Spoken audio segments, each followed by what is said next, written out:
Welcome to Dakshana, even though you've been here for a while. Why don't we get started?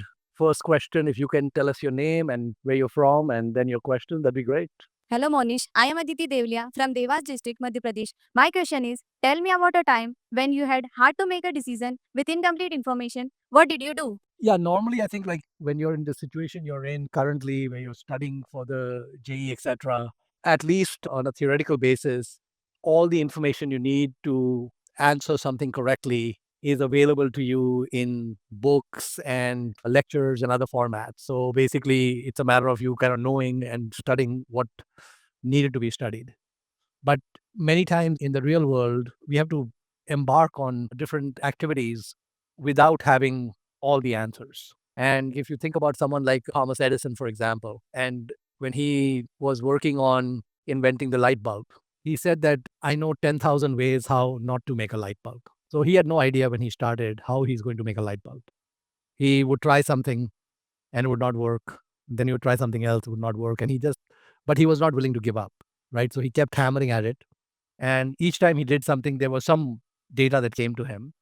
And eventually we have light, which is quite great, wonderful. And so that was a difficult problem to solve. But he embarked on it without having all the data. And in fact, a lot of times we have to do things where we don't have all the data. When Dakshana started, I actually did not want to set up an organization and set up an entity and all that. What I wanted to do was to find someone or some entity that was doing good work and just support them, you know, just write them checks, give them money, let them run things. And our model at Dakshana came from Super 30. Some of you have heard of Super 30. And I heard of Super 30 for the first time in 2006, which is 18 years ago. And I emailed Anand Kumar at that time. And I said, this is a wonderful initiative. You're taking 30 kids and all that. I would love to support you. Why don't we take the number 30 to 300? And, I can provide some funding. So he said he is not interested in outside funding and he is not interested in growing. He's happy with the way it is. So then I decided to go meet him. I said, face to face baat karenge, to maybe I can convince him. So I went to Bihar and Patna and I went and met him. And again, I asked him the same thing. And again, his answer was the same, which is, we're not interested. So one of the models I use, which has been very useful for me, is the model of copying and cloning.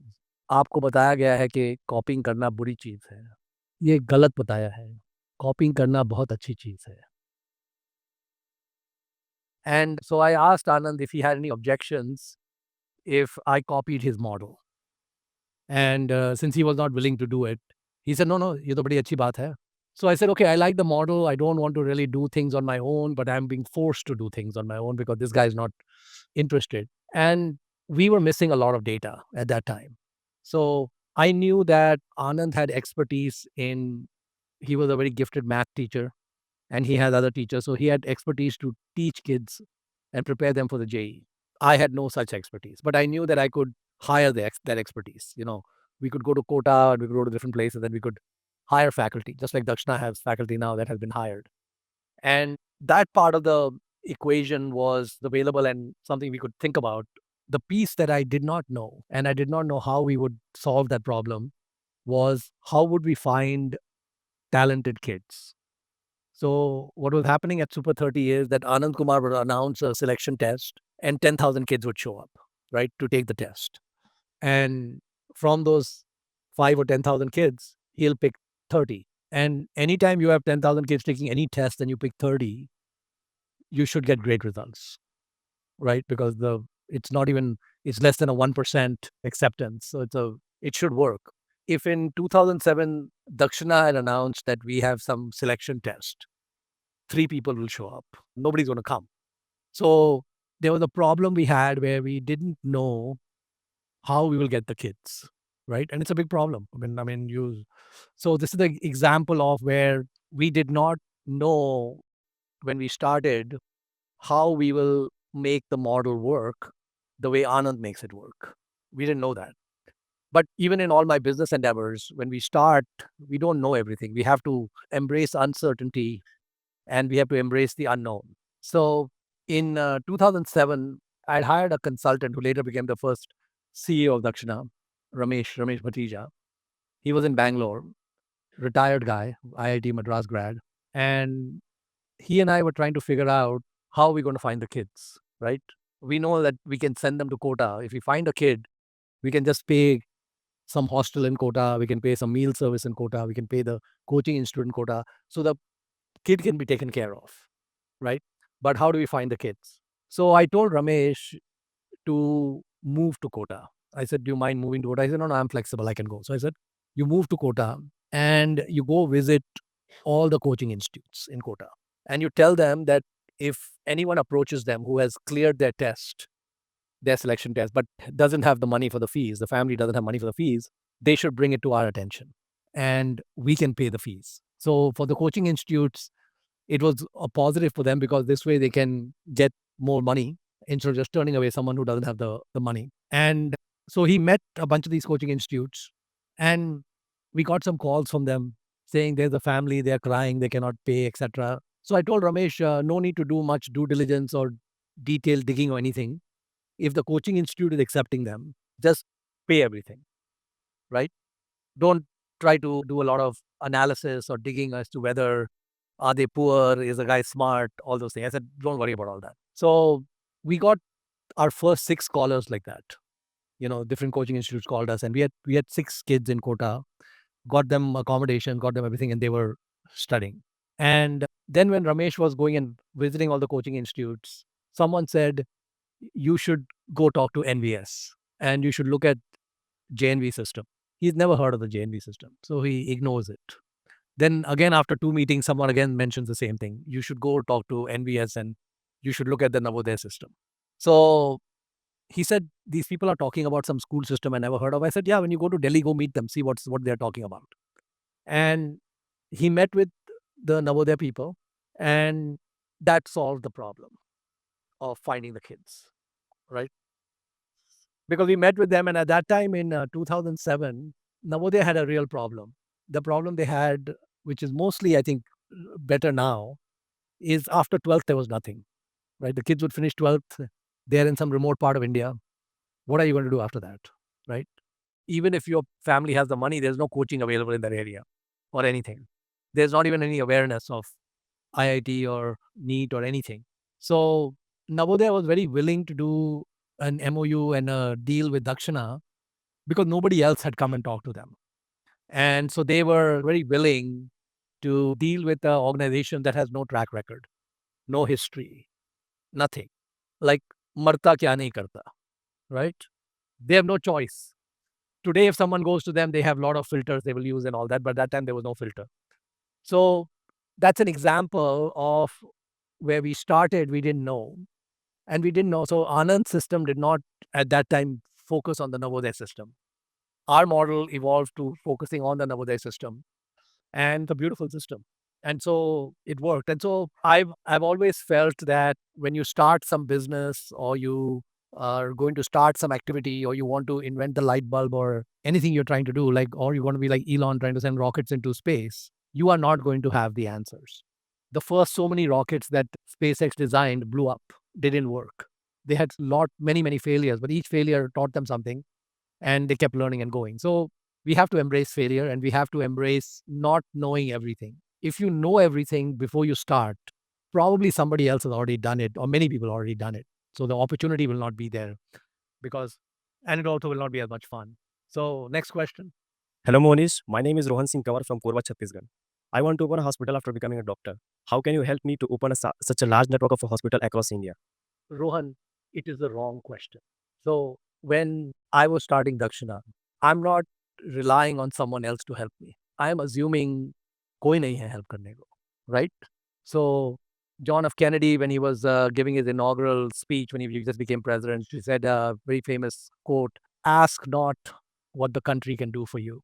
Ask what you can do for the country. So you have a noble mission and you have already put a roadblock in front of yourself on that noble vision कि अगर Monish sir help कर देंगे तो मेरा mission हो जाएगा. Monish is useless. He cannot help you. Okay? Nobody can help you. So now you have to redefine the problem.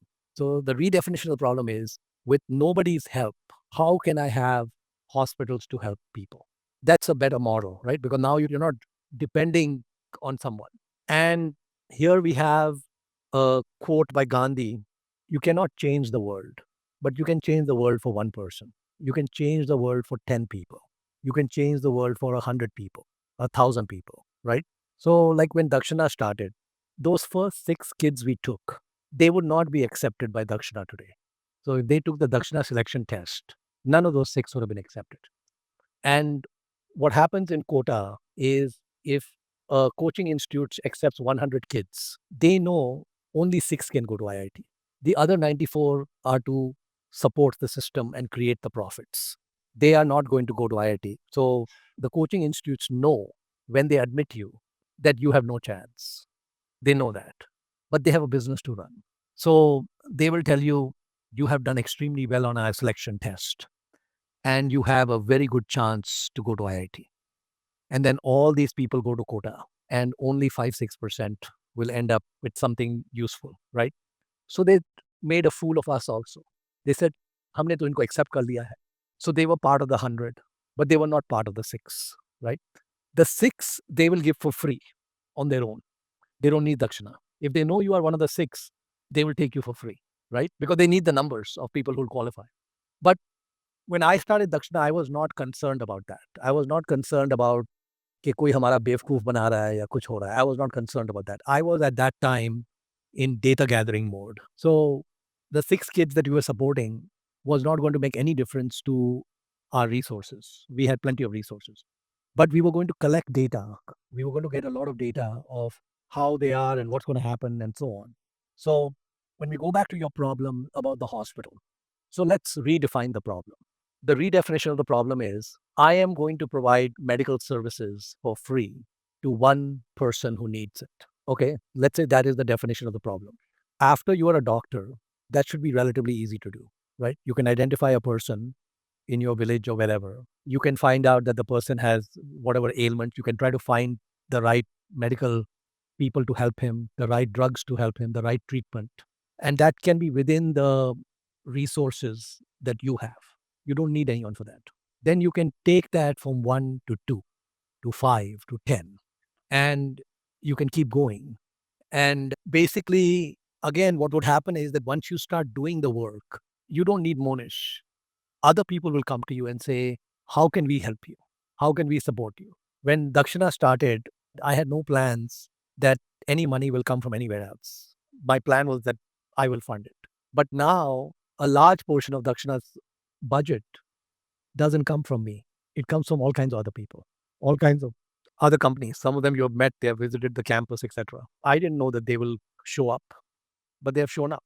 So redefine the problem, reduce the scope of the problem. So it becomes like a small startup.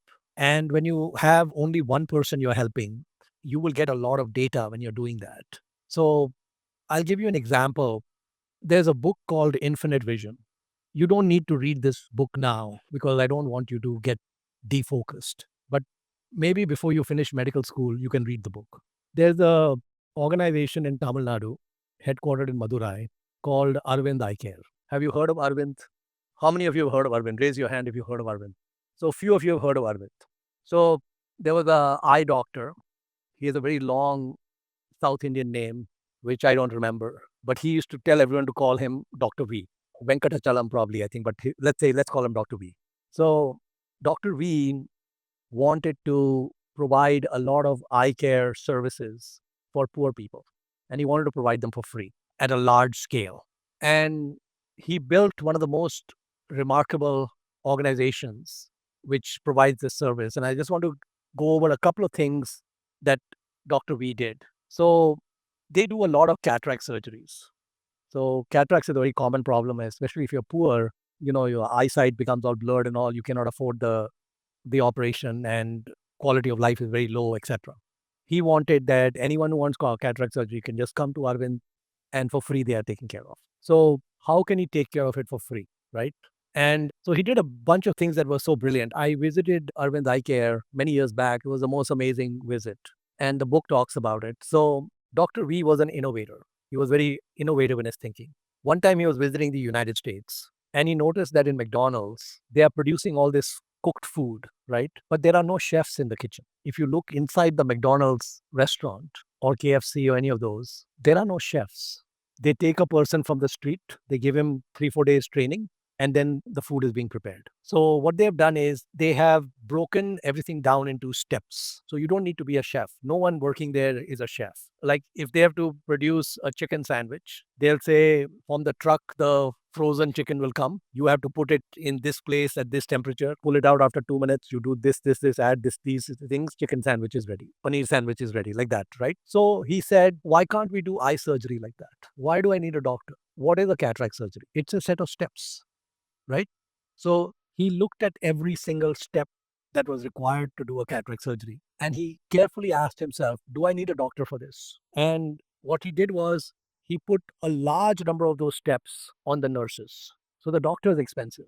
The nurse is not so expensive, right? And he looked very carefully at the efficiency of how quickly they can do a surgery, how many surgeries can a doctor do, and how can you make this whole thing super efficient. I had cataract surgery done on both of my eyes. When I had gone to have my surgery done in the hospital, that doctor will do 6 or 7 surgeries in a day. The Arvind eye care doctors are completing a surgery in 8 minutes. Every 8 minutes, there is a new patient. Okay. So this is what Dr. V did. So let's say this is the Arvind hospital. Okay. There is an entrance A and an entrance B. There are two ways you can enter Arvind. You can go into entrance A or you can go into entrance B. If you go into entrance A, it is free. If you go into entrance B, you will pay. Okay. Now, the doctors that are doing the surgery, whether you go on A and B, A or B, are the same. There's no difference. So, here in the center, let's say, is the operating room. Okay. These patients end up here and these patients also end up here. So, the doctor is the same. If you go into the free area, they will not have a chair for you to sit for waiting. You will wait on the floor. They will not have any air condition or anything. It will be very basic. But when you get to the operating room, it's identical. It's the same, right? So Arvind doesn't ask you a single question about how rich or poor you are. You decide which door you want to enter. So if you are a rich person who wants a free surgery, you can go to the poor entrance. Nobody will ask you any questions. And so you decide where you want to go. Our president, Dr. APJ Kalam, went to Arvind for his eye surgery because their complication rates are the lowest. They have the highest quality outcomes of surgeries. So he went there and he accidentally went through the poor entrance. He didn't understand and he went through the whole process till the end, poor entrance, and finished. Everything was fine, no problem. So the eye surgeon who's sitting there doing the surgeries every 8 minutes, while he's doing the surgery on one patient, the nurses are getting the second patient ready in the same room. There's a second station where the patient is being prepped and all put all the sheets and everything, instruments and all that. All that happens is that when the doctor is done with this patient, his scope moves over to the other patient and he starts that surgery. This patient is taken over by the nurses to get him out of the room, and the next patient comes in. So in the 8 minutes when he's working on that patient, the third patient is ready. And so the doctor is just going back and forth, 8 minutes per surgery. Everywhere else in the world, they don't have the nurses doing all that. They have doctors doing a lot more than they should be doing because they are doing it in a traditional way, right? So if an Arvind doctor does 100 surgeries in a day and the normal places do 7, 8 or 10 surgeries in a day, what will be the cost of the Arvind surgery? Nothing. They will have dropped it dramatically, right? Let's say a cataract surgery would cost 10,000 if you go someplace to have it done. Arvind's cost maybe 1,000. So what Arvind will do is they will charge you 2,500, 1/4 of what anyone else is charging you. And the amount they're getting extra pays for the free surgeries. So Arvind does not take any donations from outside entities. Like Dakshana gets donation from outside entities, Arvind doesn't get any donation. The paying patients are supporting the unpaying patients. And they went even further. So the lens, the cataract lens that was being used, that was the most expensive part of the surgery. It was being imported into India. Arvind looked into what is involved in making the lens. That lens was costing like, I don't know, $20 or $30 for the lens. They set up a manufacturing plant. They make their own lens, less than 10 rupees for the lens. And they now export it all over the world. So they are the cheapest lens manufacturer in the world as well now. So basically, here was the guy, Dr. V, who said, okay, I want to provide free surgeries for the poor. He didn't have all the answers when he started on day one. He didn't know what McDonald's when he started, but he kept studying over and over and over again. How can I improve the system? And he didn't go saying somebody has to support me. He did it on his own. Dr. V is dead and gone. Arvind is doing very well. His grandson is a friend of mine. And many members of the family are there, but there are a lot of people who have come from all over the world who work there and so on. And it's worked out really well. So basically, reframe the question. Next question. Hello, Mohnish. I am Sirvenla Sintati from Eluru, Andhra Pradesh. And my question is, what are the atomic principles or strategies that makes a difference between number one business person and a normal business person? Thank you. I think the important thing for making a business truly exceptional and great, most businesses are not exceptional and great, is if the founders and the people running the business adhere to a set of very core principles. And no matter what happens, they stick to those principles. So most people, when they form a business, their focus is to make money. It's the wrong focus. Right there, they have lost the battle. If your objective in starting the business is that you will become very rich and whatever, you will not become that rich. What should be the purpose of the business is that it does something amazing for the customer. It does something amazing for the employees. And it does something amazing for the vendors and other people who supply it. And if it does all of that, then it will end up making a lot of money. So we don't have this company in India, but we have companies in India that have copied this company. And in fact, you are benefiting from the copying that has been done. So there's a retail store chain in the US called Costco, and it doesn't exist in India. Costco does not yet have any stores in India. They may never have any stores in India. But we have stores in India called DMart, and many of you have heard of DMart. And DMart copied a lot of principles of Costco. And Mr. R.K. Damani, who is the founder of DMart, visited Dakshana Valley a few years back. And DMart and the Damani Foundation support Dakshana.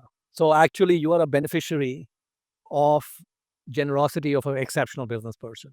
So what does Costco do that is different from other people, right? So Costco has a rule that anything they sell in their store cannot be marked up more than 15% above their cost. So if they buy something for 100 rupees, they will not sell it for more than 115 rupees. And in that 15 rupees, they have to cover all their costs, right? Normally for stores and retailers, the 15 is too small a margin because there are so many overheads and people and rent and all that. But Costco sticks to that. Okay, that 15% is the maximum, right? And the second thing that Costco does, they charge a membership fee. So if you are going to shop at Costco, you have to be a member. So they may charge you like 200 rupees a year or 300 rupees a year to be a member. Okay. After you become a member, then you can shop there and the maximum markup is 15%. Okay. And Costco has very large scale. It does hundreds of billions of dollars a year of business. So when they go buy something, they are buying such a large quantity that they get a very low price. But no matter how much money they save on when they buy it, they don't mark up more than 15%. So for example, one time there was a big overstock of these designer Levi jeans. These jeans normally are $30, $40 per jean. Okay. They got this tens of thousands of jeans for $9. Everybody else sells it for $50. Their cost is $9. So some of the managers told the founder that even if we charge $30, it is very cheap for the customer. Customer cannot get that price anywhere. So the founder said, we cannot do that. We will violate the trust with the customer. They sold the jeans for $10. Within 2 days, all the jeans are gone, right? Customer is saying, we cannot get anything at this price. Okay. But what that principle has done for them is that people have complete faith and trust in Costco. So Costco is not really a shop. It's more like a buying agent. It is your buying agent. It goes and buys things at a very low price. It does a very small markup and gives you all the benefit. DMart basically studied the Costco model. They studied the Walmart model. These are very exceptional retailers, which are very principle based. And they copied that model. And nobody can compete with DMart. So if a DMart store opens someplace, all the neighboring stores will go out of business. Why will they go out of business? Because they're not used to providing at that price. They're not used to selling at that price. Why is DMart able to sell at that price? Because what Costco does is average large store may have 20,000 different items. Costco only has 3,000. So they will not stock 6 sizes of toothpaste. They only stock one size. So they get big discount on that one size, right? And DMart does the same thing. The selection is lowered, the price is lowered, the deal is always good. And all the competitors they have, they don't think like that. They want immediate money. If they get a $9 jeans, they want to sell for $30, $40, make a lot of money right away. And so the businesses that do the best are the ones that are thinking very long term. They're the ones that are focused on the money is secondary. They're focused on other things which will make the customer very loyal to them. And one customer very loyal to them, then everything is no problem. And it's kind of like Arvind eye care. Even if you're a rich person, you want to go to Arvind, not to save money. It's okay to save money, but because their complication rate is lower. Their doctors have 10 times more experience than any other doctors. That same doctor is doing one procedure forever, too good at it, and has more experience than doctors with many more years of experience. So, next question. Hello, Mohnish. I am Falgun from Nellore district of Andhra Pradesh. My question is it possible for a person to achieve grand success without any connections with influential people? And is the lack of information about possible opportunities the major reason for majority of people staying in poverty? Thank you. You don't need to know anyone to do well. In fact, usually knowing people is a negative because you will be depending on them. Like he was depending on me. Now he's so disappointed he cannot rely on. Don't depend on Mohnish. Mohnish is useless. Cannot do anything. So, yeah, I think knowing people is not relevant. What is relevant is that you are flexible, you have some burning desire. So there's a quote from the Upanishads, few thousand years back. I'll give you the translated version. As is your wish, so is your will. As is your will, so is your deed. As is your deed, so is your destiny. And then they put it all together and say, your deepest desire is your destiny. Okay. So, what that quote is saying is that if you are totally focused on something, just obsessive about it, and you execute on it, it is very unlikely that you will fail. The universe will conspire to help you. There's another quote by Swami Vivekanand, more recent, and I don't remember the exact quote, but I'll try to remember parts of it. And the quote is that take up one idea, make that idea everything for you. Every nerve, muscle, and cell in your body is focused on that one idea, and you leave every other idea alone. And that is the way to success. So, in both these quotes, there's no mention of who you know. It's only mentioning about what is your focus and how badly do you want something. So, if you have an intense focus, many times when you guys send me questions that you have for me, I get a lot of questions about how do I become a good investor? And I think to myself, are they asking that question because that is the singular and only thing they are ever going to be interested in for the next 90 years of their life? And they'll spend 80 hours a week on it. Or are they asking me that question because I happen to have a focus in that area? I think mostly it is the second reason.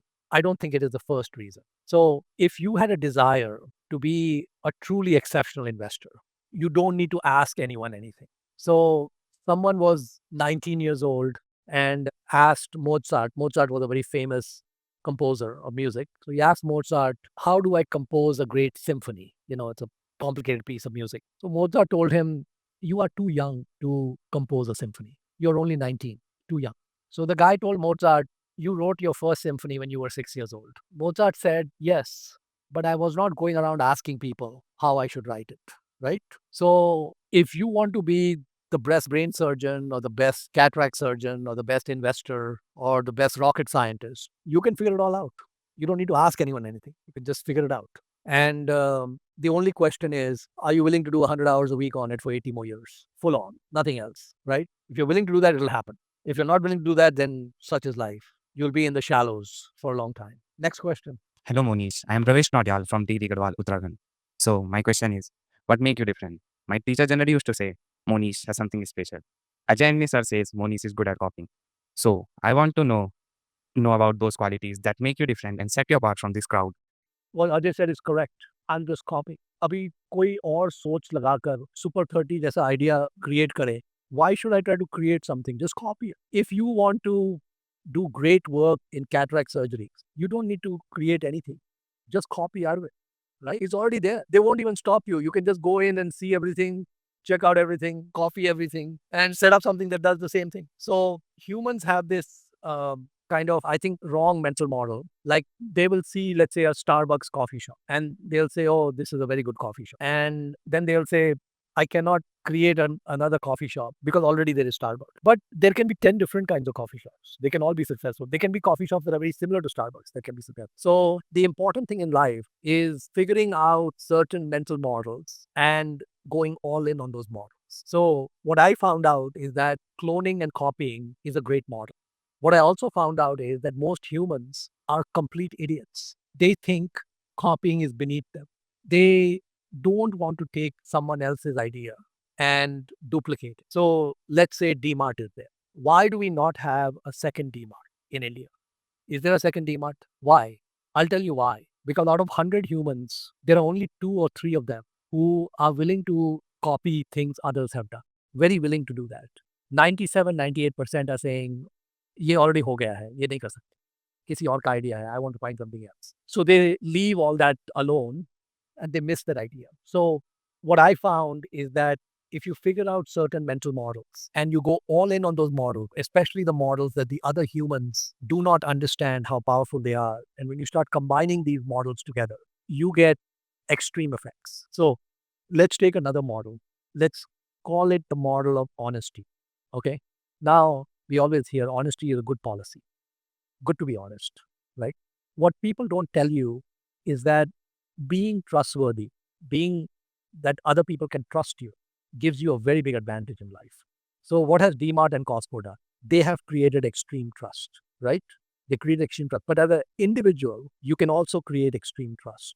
So, creating extreme trust is a long game. In the near term, it doesn't do much for you. But over time, what happens is when people know that they can trust you, it opens up lots of different things for you. So if we look at an organization like Dakshana, we try to run Dakshana with a set of very core principles. Like, for example, I get emails or notes sometimes from parents who say that Dakshana provides very good coaching. We are too rich for our kid to be accepted by Dakshana, but we are willing to pay 10 lakhs. Please give our kid a seat at Dakshana. So they are willing to pay. If they pay 10 lakhs, it will be very profitable for them. It doesn't cost us 10 lakhs to do one scholar, but that would violate a principle. So we tell them to get lost. We're not interested, right? And they said, we will give donation. I said, you can give donation. Doesn't mean you'll get a seat. We will take your donation and there'll be no seat. So feel free to donate as much as you want. But because we run with these principles, when some of these entities like DMart or Damani Foundation or other Bajaj and others look at us, they know they can trust us completely. And if we start doing small things here and there, that will take away that trust. So trust is on a log scale.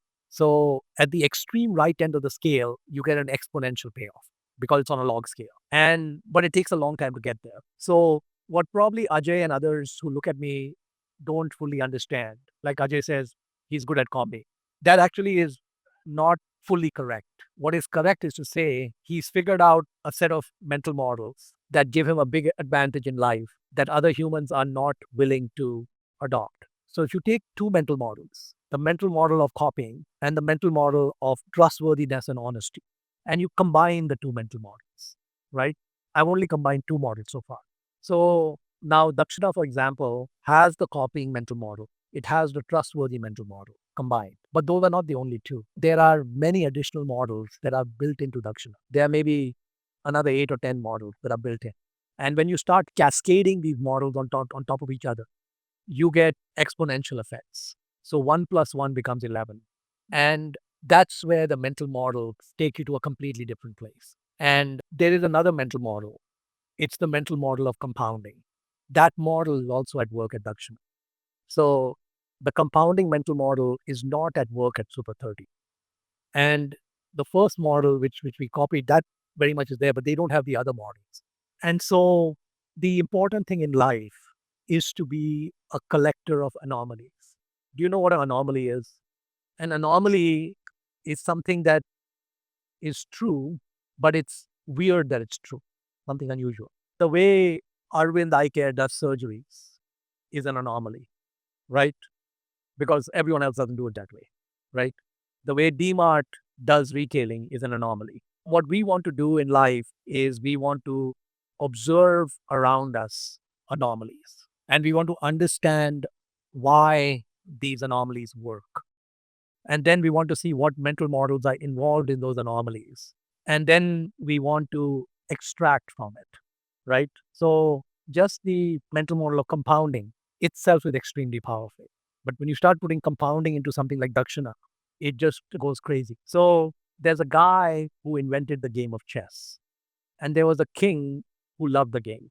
He became a obsessive chess player, playing chess all the time. So he called the inventor of the game of chess to his court and said, "You have given me so much pleasure, so much joy, such a great game.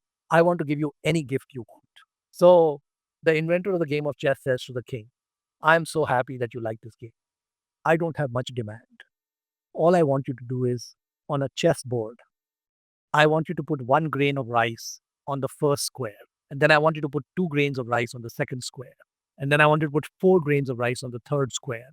And keep doubling the grains of rice on every square until we get to the 64th square, and just give me all that rice." So the king got upset with him. He said, "I wanted to give you all these amazing treasures. All you want is a bunch of rice." He said, "Yeah, that's all I want, just a bunch of rice." So he tells his treasurer, "Measure out the rice for this guy and get him out of my court." So after 3 days, the guy is still there. The king asked the treasurer, "What's going on?"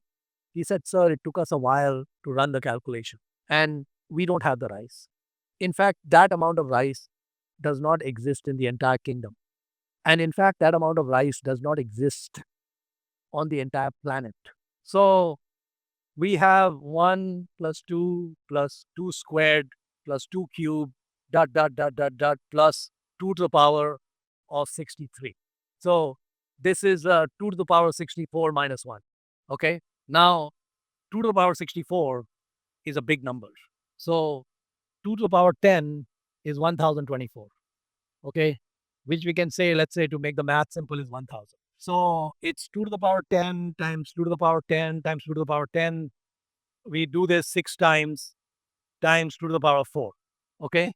So it's 1000, second one, third one, fourth one, fifth one, sixth one. And then the 2 to the power of 4, 16. Okay.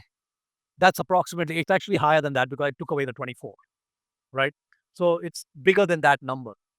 And when I heard about Warren Buffett for the first time, he had been compounding money at 26% a year. 26% is actually a magical number because 1.26 times 1.26 times 1.26 is equal to 2. Okay, so 1.26 cube is equal to 2. And what that means is that if someone is growing money at 26% a year, it doubles in 3 years. Okay, which means that you move to the next square on the chessboard. You move from the first square to the second square. Now, when I first heard about Warren Buffett, this was 1994. He's born in 1930. He started compounding in 1950. So from 1950 to 1994, this is 45 years. The 45 years is not relevant. It's 2 to the power of 50. Okay. Whatever money he had in 1950, which we know at that time it was $10,000. He had $10,000 in 1950. So what did he have in 1994? It's 2 to the power 10 times 2 to the power 5. It's 32,000 times 10,000. Okay. That's 320 million. Okay. Now he's still alive. So we go from 1994 to, let's say, 2024. This is 30 years. Now his compounding rate went down a little bit because the numbers got big. So if you are doing 15% a year, it takes 5 years for money to double. Okay. So basically, this is 2 to the power 6. This is 64.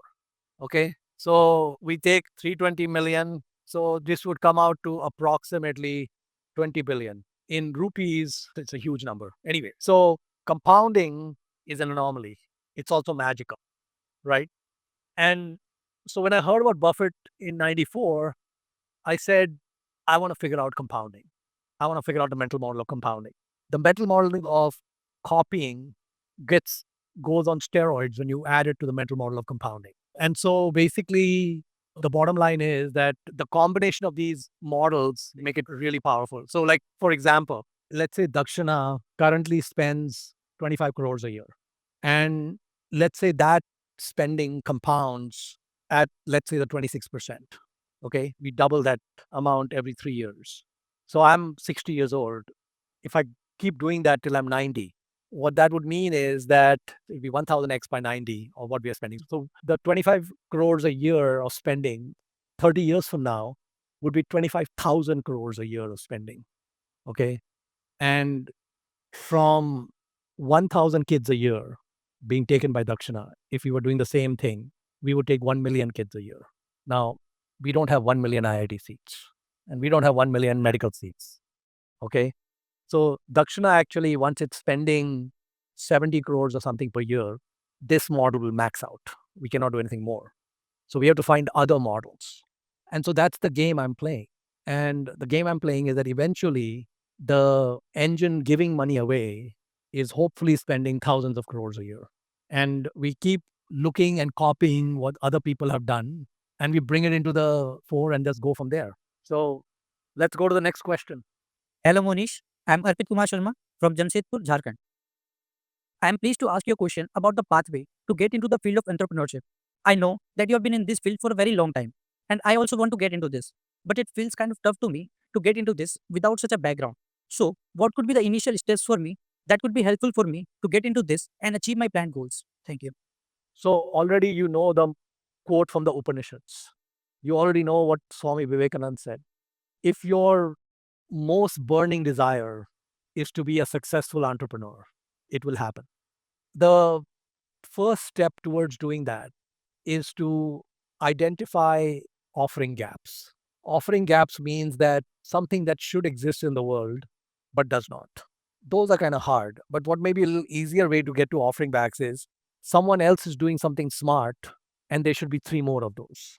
So we don't need to come up with our own offering gap. We can look at other offering gaps. So what I would suggest to you is that I think it's better for you guys to stay focused on the JE and NEET Chucky Piso for at least 3 years till you get to like third year or something. Once you get to third year, then if you send me this question, I will give you some book recommendations that will help you. So there are some books which have been written which explain how different entrepreneurs got started in different ways.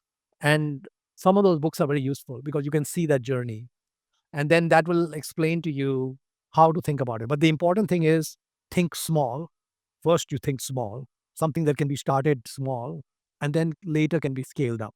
So I think DMart for more than 8 or 10 years was just 3 or 4 stores.